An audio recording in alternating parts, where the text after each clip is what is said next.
नमस्कार, आप देख रहे हैं न्यूज 18 बिहार झारखंड और मैं आपके साथ लक्ष्मी। बुलेटिन की शुरुआत इस वक्त की बड़ी खबर से करेंगे। नवादा से बड़ी खबर मिल रही है, जहां पर पकरी बरावा में पुलिस की टीम पर एक बार फिर से हमला करने का मामला सामने आ रहा है। ग्रामीणों ने पुलिस की गाड़ी का शीशा भी तोड़ दिया है। पुलिस की टीम पर मिर्च पाउडर और केमिकल से हमला किया गया है और हमले में 6 पुलिसकर्मी जख्मी हो गए हैं। सर्किल इंस्पेक्टर भी जख्मी हो गए हैं। पुलिस ने मामले में 30 लोगों को गिरफ्तार किया है। डीएसपी ने घटनास्थल का निरीक्षण किया। दरअसल नाली के विवाद को लेकर दो पक्ष भिड़ गए थे और जख्मी को इलाज कराने के लिए पहुंची डायल 112 की टीम पर ग्रामीणों ने हमला कर दिया और इसके बाद देखिए उपद्रवियों ने ईंट पत्थर और लाठी डंडे से हमला किया है। तो केमिकल फेंक करके मिर्च पाउडर का इस्तेमाल किया गया है ग्रामीणों के द्वारा पुलिस की टीम पर और 6 पुलिसकर्मी जख्मी हो गए हैं। इस दौरान नवादा का ये मामला है। तस्वीरें आप ये देख सकते हैं। अब जो पुलिसकर्मी जख्मी हुए हैं उनको अस्पताल में भर्ती कराया गया और उनको प्राथमिक तौर पर इलाज करा दिया है। थाना को बल गया देखने के लिए, तो उसी में मोहल्ला के लोग जो है कि कुछ ये चला दिए ईटा पत्थर, जिसमें एक 112 की गाड़ी की शीशा पीछे से फूट गई और रेड भी हुई, छापामारी भी हुई। उसमें लगभग 30 लोग गिरफ्तार हुए। इसमें 24 पुरुष हैं, 3 विधि विरुद्ध बालक हैं और 3 महिला भी हैं। केंद्रीय मंत्री चिराग पासवान को धमकी देने की वाला जो आरोपी था वो गिरफ्तार हो चुका है। पुलिस ने उसको गिरफ्तार कर लिया है। समस्तीपुर पुलिस ने आरोपी मोहम्मद मिराज को बेगूसराय के तेघड़ा से गिरफ्तार किया है। आरोपी के पास से मोबाइल से चिराग पासवान को धमकी देने के पर्याप्त सबूत मिले हैं। 11 जुलाई को सोशल मीडिया इंस्टाग्राम के माध्यम से चिराग पासवान को आईडी बम से उड़ाने की धमकी दी गई थी और जिसने धमकी दी थी उसकी गिरफ्तारी हो चुकी है।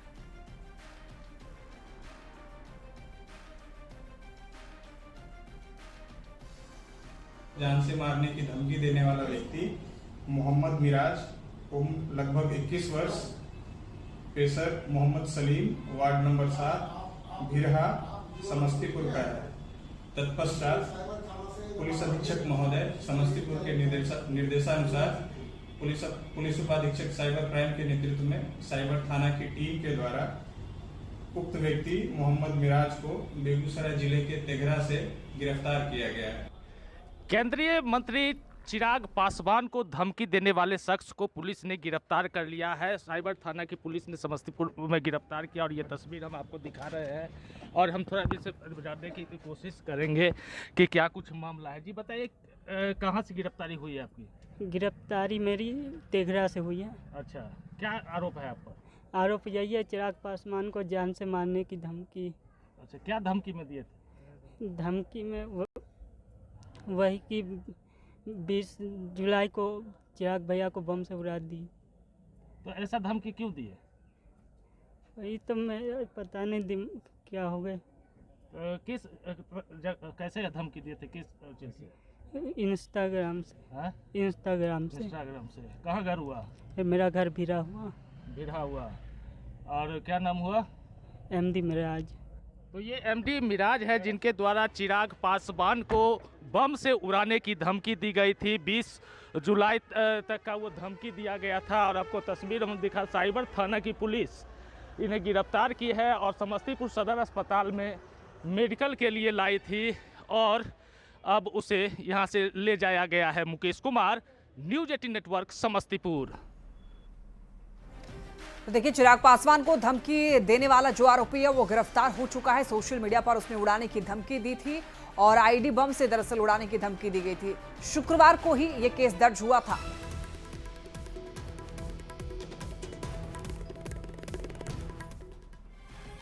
अब खबर देखिए सीतामढ़ी से सामने आ रही है, जहां पर शनिवार देर शाम कारोबारी पुट्टू खान की बदमाशों ने यहां पर गोली मार करके हत्या कर दी।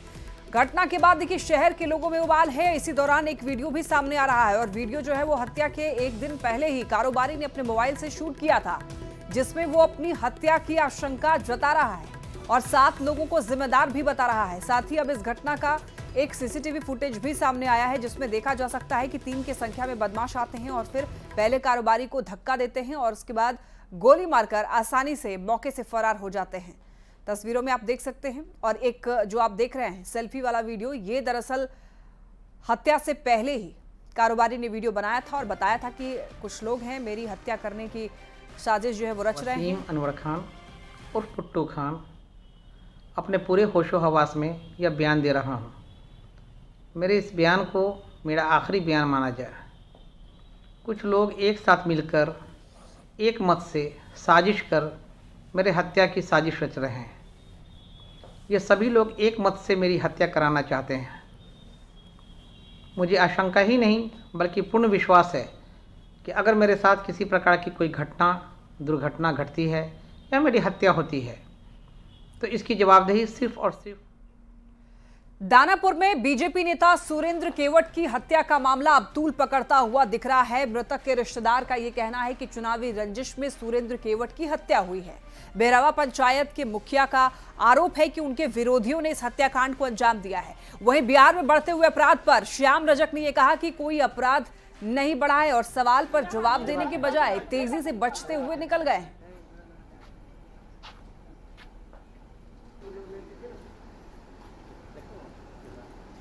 आ गए वहाँ से 12 भाई रह गए। 7 बजे घटना हुई से तो घर चलिए तो 12 बजे अकेले पड़ गए।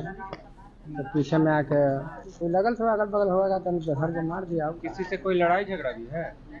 ऐसा पता नहीं था पहले से।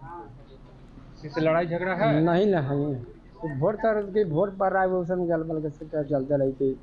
कोई कार्रवाई कर दिया लगे है। कोई क्राइम नहीं बढ़ा है। आप लोग इसको क्राइम से जोड़ रहे हैं तो आप लोग अपना टीआरपी बढ़ाते रहिए, उससे हमको कोई मतलब नहीं। चिराग पासवान ने ही कहा, विजय चौधरी ने कहा है। बिहार में कानून और व्यवस्था की स्थिति पर जेडीयू सांसद संजय कुमार झा ने बड़ा बयान दिया है। संजय झा ने कहा है कि 20 साल का रिकॉर्ड है कि कहीं कोई घटना घटी तो अपराधी को पकड़ा गया है। भाई भाई में झगड़ा हो जाता है लेकिन संगठित आपराधिक गिरोह कुछ कर रहा है, ये हिम्मत किसी की नहीं है। काला शीशा चढ़ाकर बंदूक लेकर कोई घूमे, ये किसी की हिम्मत नहीं है। बिहार में कानून का राज है और किसी को भी राजनीतिक संरक्षण नहीं है। लॉ एंड ऑर्डर की जहां तक बात है, 20 साल का ट्रैक रिकॉर्ड है बिहार का। मैं हमेशा लोगों को बोलता हूं 20 साल का ट्रैक रिकॉर्ड है कि कानून व्यवस्था में अगर कोई घटना तो दुनिया में कहीं घट जाती है तो वो क्रिमिनल पकड़ा गया, उसको सजा हुई। भाई भाई में हो जाता है जमीन के लिए झगड़ा, डिस्प्यूट प्रॉपर्टी के लिए हो जाता है, लेकिन ऑर्गेनाइज क्रिमिनल गैंग कुछ कर रहा है, ये हिम्मत बिहार में किसी की नहीं है। काला शीशा चढ़ा करके और बंदूक का नाल निकाल करके घूमे, ये बिहार में किसी की हिम्मत नहीं है। और कानून का राज है यहाँ पर नीतीश जी के नेतृत्व में। और कोई आकर के मुझे लगता है किसी को भी पॉलिटिकल प्रिटेनेज नहीं है, राजनीतिक संरक्षण किसी को नहीं है इस बिहार में। बिहार में कानून व्यवस्था पर डिप्टी सीएम सम्राट चौधरी ने यह कहा कि बिहार में सुशासन है, कोई संगठित अपराध नहीं है। सम्राट चौधरी ने विरोधियों को नसीहत दी है। कहा गोपाल खेमका हत्याकांड का पुलिस ने 72 घंटे में खुलासा कर दिया। व्यक्तिगत झगड़े में कोई हत्या हो रही है तो उसे रोकना कठिन है। बिहार में संगठित अपराध नहीं होने दिया जाएगा।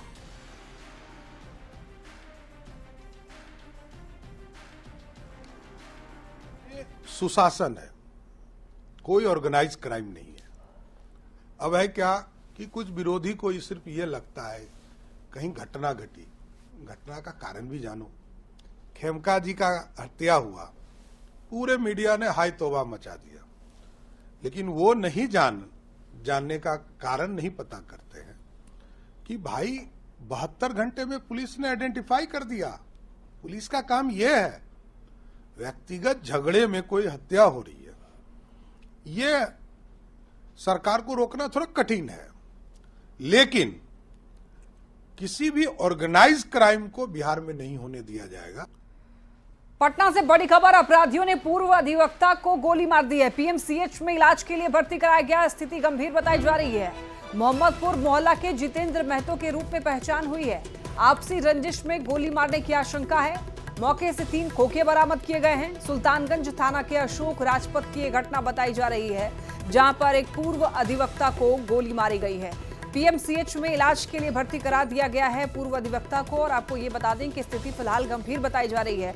मोहम्मदपुर मोहल्ला के जितेंद्र महतो के रूप में पहचान हुई है। आपसी रंजिश में गोली मारने की आशंका है। मौके से 3 खोखे बरामद किए गए हैं। सुल्तानगंज थाना के अशोक राजपथ की यह घटना है।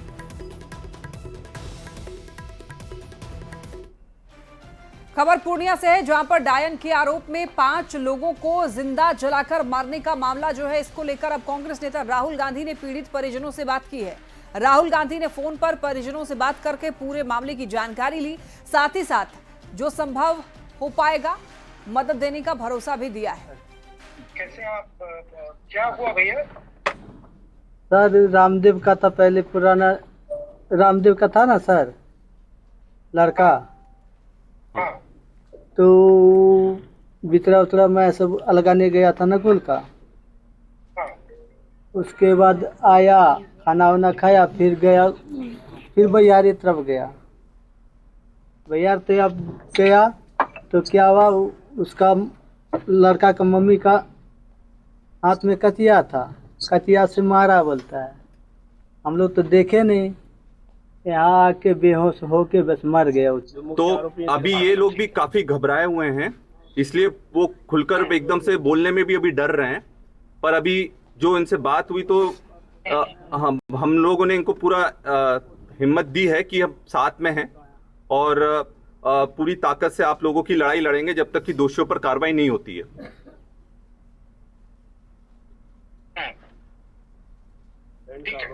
जी जी जी भैया, ठीक है, थैंक यू।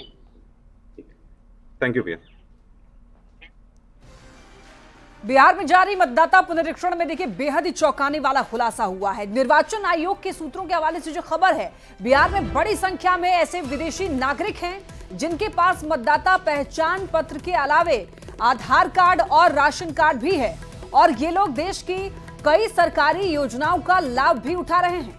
बताया जा रहा है कि वोटर लिस्ट में शामिल बड़ी संख्या में विदेशी नागरिकों में म्यांमार, नेपाल और बांग्लादेश के नागरिक शामिल हैं, और इनकी पहचान सामने आने के बाद निर्वाचन आयोग ने बेहद ही गंभीरता से इस मामले को लिया है और वोटर लिस्ट से ऐसे लोगों के नाम हटाने पर जल्द ही काम शुरू होगा।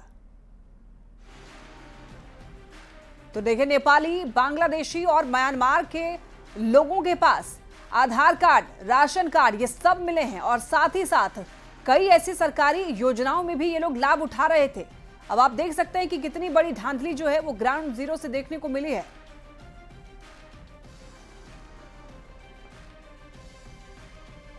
यहां रुक रहे हैं, ब्रेक के लिए, जल्द हाजिर होंगे।